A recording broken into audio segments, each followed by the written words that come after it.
Hello, everyone. Welcome to episode 216 of Manage the Wild. I'm your host, Nick Madsen. Today, we're going to be talking about hunting regulations and sustainable harvesting of big game species. And the reason why I want to talk about this and the reason why I think it's important is oftentimes I wish I could just go out and do whatever I want, but there are plenty of examples of why this is bad. Oftentimes, I hear from people that are saying that we just are doing too much. There's too many laws out there, too many things that people can get caught up in, and trying to be law-abiding citizens, but there's so many laws that they just have a hard time. Why do we need all these laws? Why do we need all these regulations? And for me, it's important for the conservation of these animals that we do have laws. Now, there are some times where maybe there's too many and we're trying to do too much, but I would rather err on the side of caution versus the side of no regulation. And the reason that is one, the American bison. Throughout the 19th century, the American bison were virtually wiped out.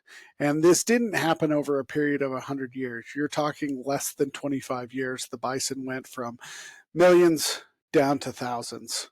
The passenger pigeon. It was once the most abundant bird in North America. But due to overhunting for sport, as well as for food and a bunch of habitat destruction, they became extinct. Then you have the great auk. It's a flightless seabird, and it was in the North Atlantic, and it was hunted exclusively for feathers. There's some that maybe ate the meat, but it was mostly feathers and eggs. And they were basically driven to extinction by the 19th century. Then you have the Steller sea cow, another example. The Steller sea cow is a large marine mammal, and it was in the Bering Sea. It was overhunted for its meat, its hide, and its blubber in the 18th century, and it became extinct within just a few decades. Then you've got the North elephant seal. In the 19th century, again, before there was regulations, elephant seals were hunted to the brink of extinction. Now they're coming back. There's only a small population of them, and they're in the Baja, California area, and there's a bunch of protective measures going on to protect them. But there is a reason why we have all these regulations. We may not like it, but that's just the way it is. So we're going to talk a little bit about why and what good are these laws doing. One, conservation goals. Our whole goal is to conserve a species. So when you get right down to hunting laws, its whole goal is conservation. It's there to create a balance of allowing hunters to go out and kill animals, but also preserving that biodiversity, making sure the population is still healthy. We also want to make sure that we regulate it so there is sustainable hunting. So future generations from now have the opportunity. I think if you look back and you said there was never going to be another passenger pigeon to those hunters back in the day, I think one of two things would have happened. One, they would have said, "You're full of it. Look at all these birds. They're everywhere." Or two, they would have been like, "Okay, we need to slow down." But there was no laws in place. And so it allows for future generations to go through. Also, conservation allows for scientific management. And I think this is super important. Wildlife managers, they make their recommendations, and it's all based on science and algorithms and models. They're going out counting animals, and they're doing the best they can to model these populations so they can give the best data that is out there. Now, all models are wrong, but the more they continue to work towards it, the better they can understand the math, the better the biologists understand their areas, the better they can help.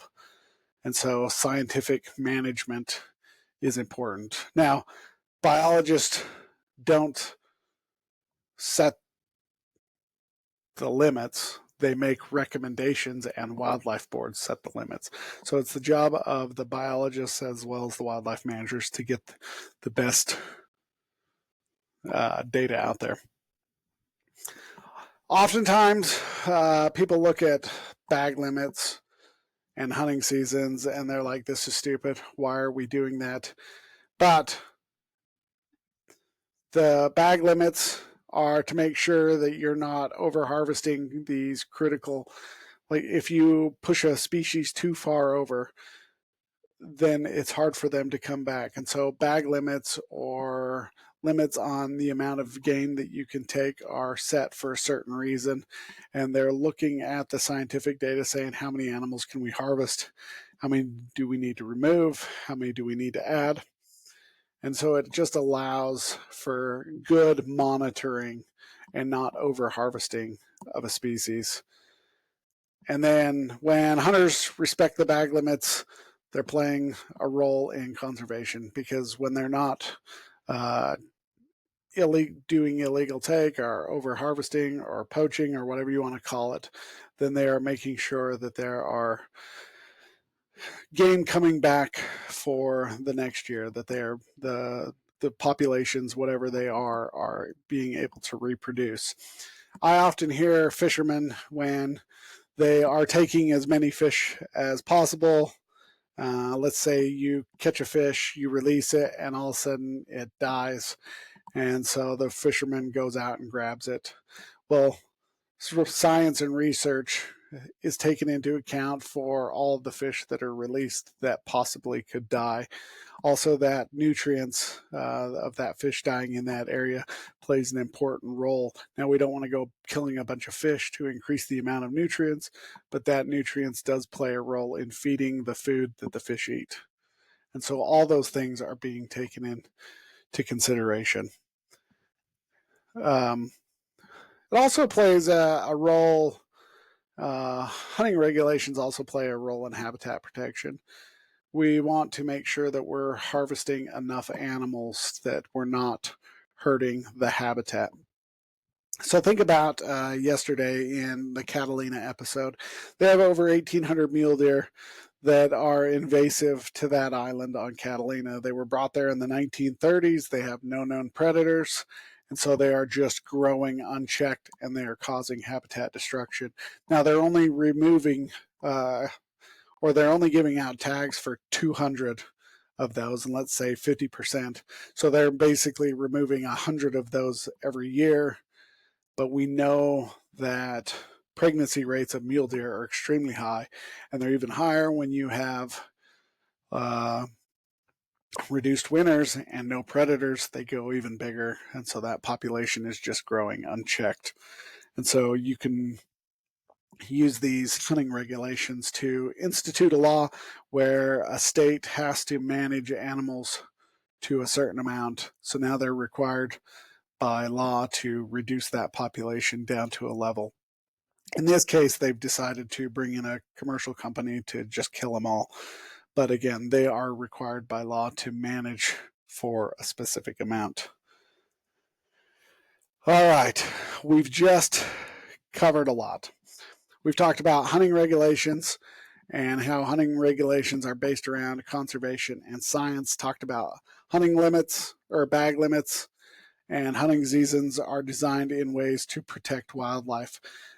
You wouldn't want a hunting season during, let's say, June and July, when you have a lot of fawns or calves being born.